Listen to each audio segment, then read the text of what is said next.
Ecclesiastes Chapter 7.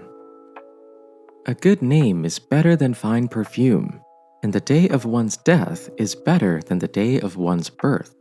It is better to go to a house of mourning than to go to a house of feasting, since that is the end of all mankind, and the living should take it to heart. Grief is better than laughter, for when a face is sad, a heart may be glad. The heart of the wise is in the house of mourning, but the heart of fools is in a house of pleasure.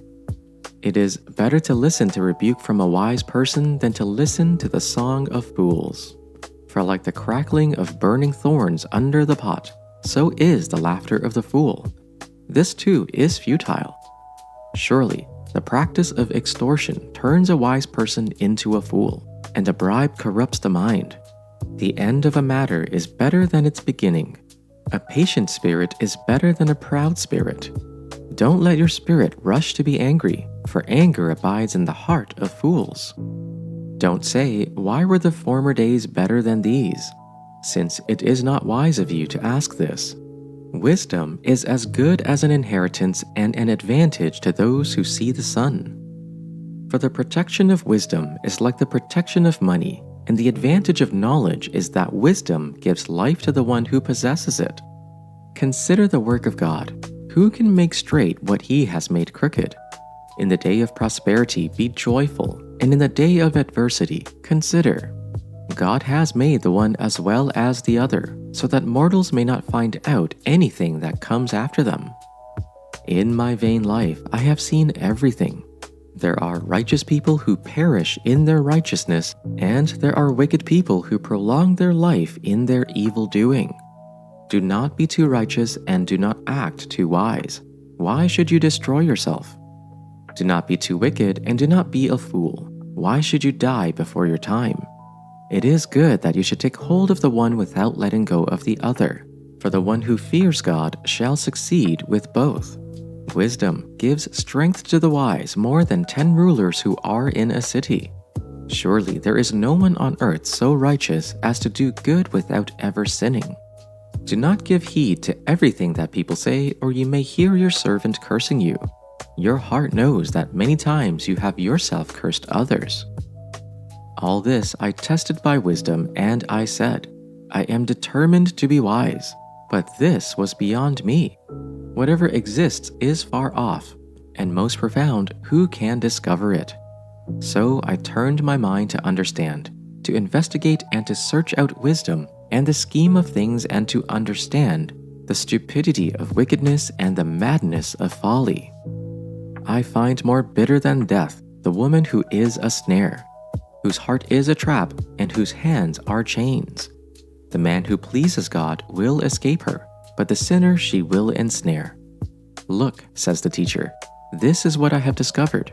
While I was still searching but not finding, I found one upright man among 1,000, but not one upright woman among them all.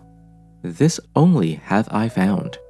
God created mankind upright, but they have gone in search of many schemes. Ecclesiastes Chapter 8. Who is like the wise person, and who knows the interpretation of a matter? A person's wisdom brightens his face, and the sternness of his face is changed.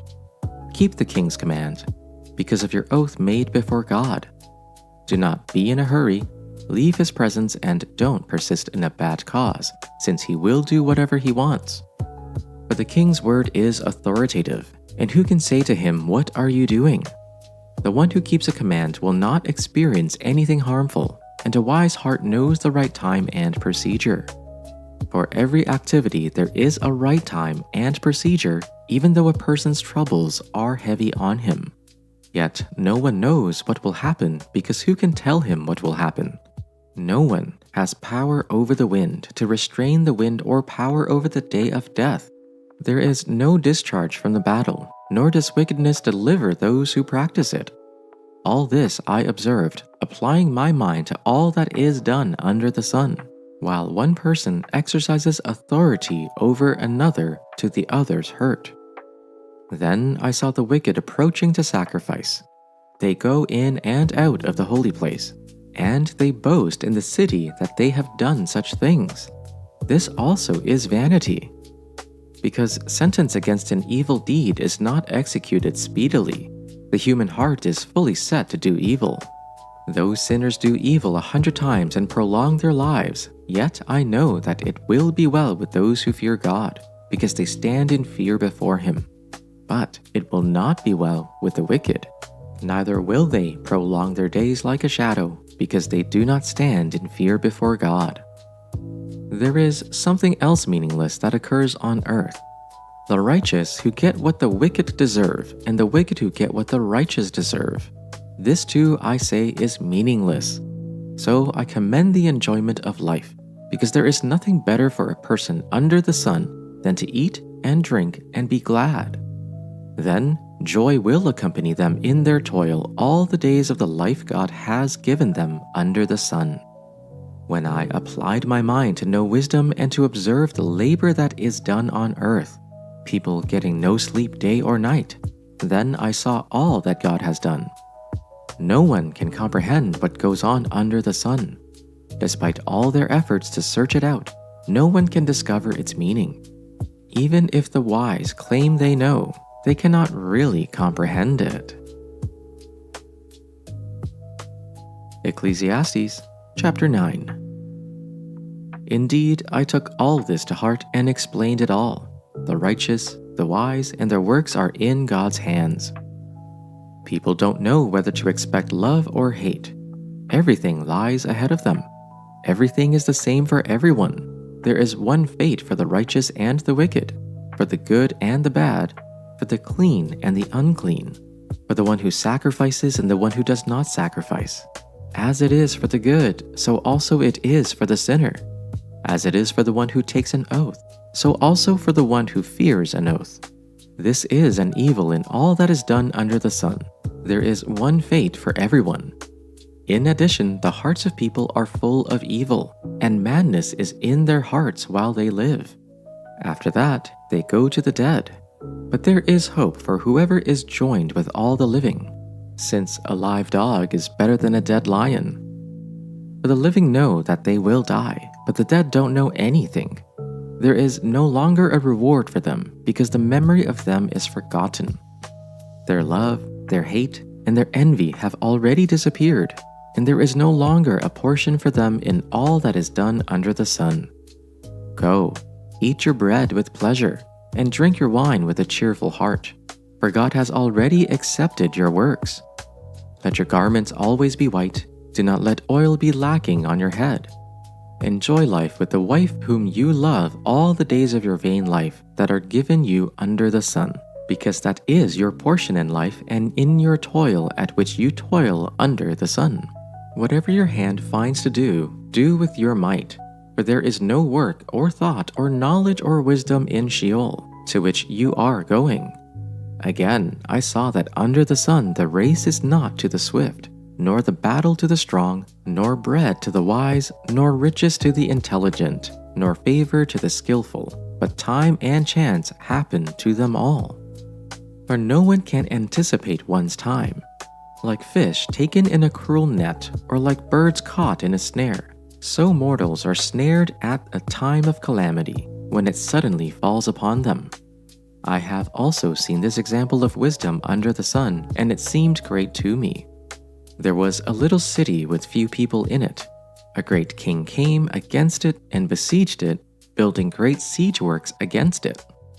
Now there lived in that city a man poor but wise, and he saved the city by his wisdom. But nobody remembered that poor man. So I said, wisdom is better than strength. But the poor man's wisdom is despised, and his words are no longer heeded. The quiet words of the wise are more to be heeded than the shouts of a ruler of fools. Wisdom is better than weapons of war, but one sinner destroys much good. 2 Corinthians Chapter 11, verse 1 to 15. I wish you would put up with a little foolishness from me. Yes, do put up with me, for I am jealous for you with a godly jealousy, because I have promised you in marriage to one husband, to present a pure virgin to Christ. But I fear that as the serpent deceived Eve by his cunning, your minds may be seduced from a sincere and pure devotion to Christ. For if a person comes and preaches another Jesus whom we did not preach, or you receive a different spirit which you had not received, or a different gospel which you had not accepted, you put up with it splendidly.